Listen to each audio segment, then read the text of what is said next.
Ola a todos, os nenos e nenas de quinto imos falarvos do Imperio Romano. Os romanos expandíronse e formaron un imperio fai máis de 2000 anos.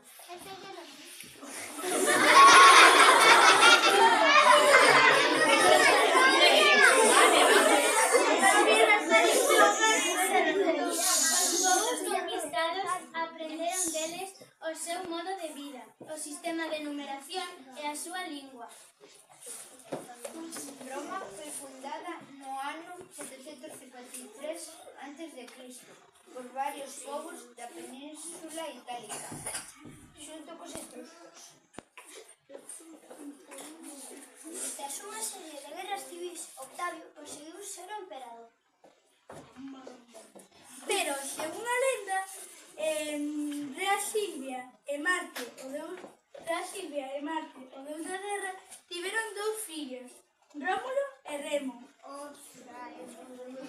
Pero o tío deles non quería que vivesen, para que non lle quitaran o trono. Entón mandou matalos. Pero o encargado de matalos, doulles pena e abandonounos no río Tíber. Unha loba chamada Luperca foi a beber ao río e recolleu as nenos. Amamantounos e cuidounos, ata que un pastor xunto ca súa muller atopounos. Criaron aos nenos en segredo, e cando creceron contáronse a súa historia. Rómulo e Remo decidiron facer xustiza e mataron a seu tío. Rómulo e Remo propuseron crear unha nova cidade, Roma, ás beiras do río Tíber, onde se atopou a loba.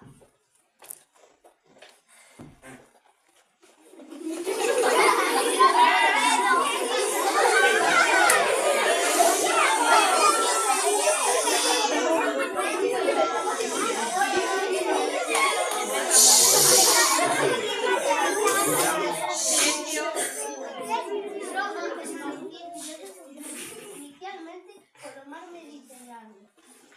Pero ao longo dos séculos o Imperio Romano aumentou os seus dominios.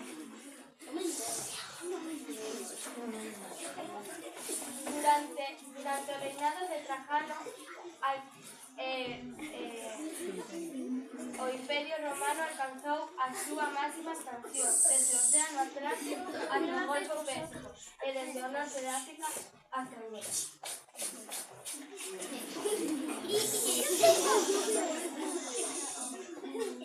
O exército.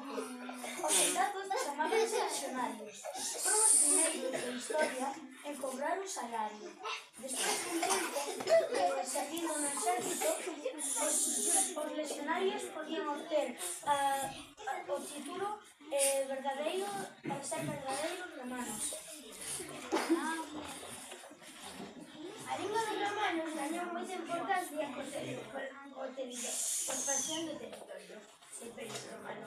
Eles poseen moitas linguas, como o catalán, o castellano, o galego, o portugués, entre outros. Hoxe en día utilizamos o latín nas novas expresións, como a posteriori, currículo vitae ou modus operandi, e tamén os nomes científicos de plantas e animais.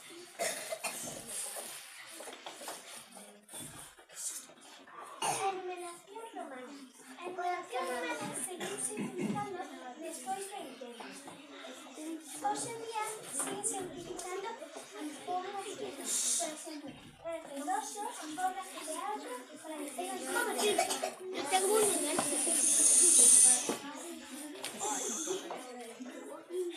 Os romanos tiñan moitos deuses protectores, que están adoptados de outras mitoloxías, como por exemplo a grega e a egipcia.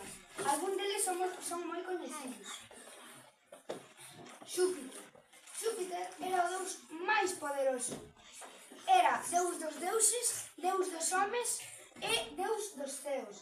El é fillo de Saturno, que é o deus da agricultura, e tamén de Ops, que é deusa da terra e da fertilidade. A Xúpiter fixeronlle moitos templos na súa honra e ademais o nome dun planeta. Marte era o deus da guerra, fillo de Xúpiter. Representábanlle como un guerrero romano, con unha armadura, un escudo, unha lanza, unha espada. Antes das guerras facíanlle sacrificios para darlle sorte nas batallas. O deus Marte deu un nome ao cuarto planeta do sistema solar, Marte. Diana era representada Diana era a deusa protectora da natureza, da lúa e da casa. Era cruel, severa e vingativa. Tiene un mar xemelo chamado Apolo e unha irmá chamada Minerva. Tamén eran deusas. Era representada por unha media lúa na súa cabeza, un arco e as súas crestas. Monumentos romanos. A civilización romana, unha das máis importantes da historia da humanidade, deixounos moitos exemplos de grandes monumentos, dos que aínda hoxe podemos disfrutar.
O pueblo romano estaba no centro de Roma.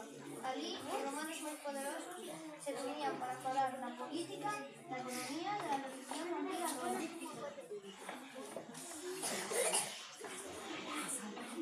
O teatro romano é unha construción arquitectónica diseñada para facer representacións dramáticas. O reducho é unha textura feita para transportar auga das montañas hasta o centro das cidades máis importantes de Roma. Así, A Torre de Hércules está situada en la ciudad de La Coruña, en Galicia, onde vivimos nós. Esta torre tiene o privilexio de ser o único faro construído polos romanos que aínda sigue en funcionamento. As aldadas romanas son camiños de piedra que servían para desplazar o exército rapidamente e tamén facilitaban o transporte de mercancías. Como día de plan, os camiños levan a Roma.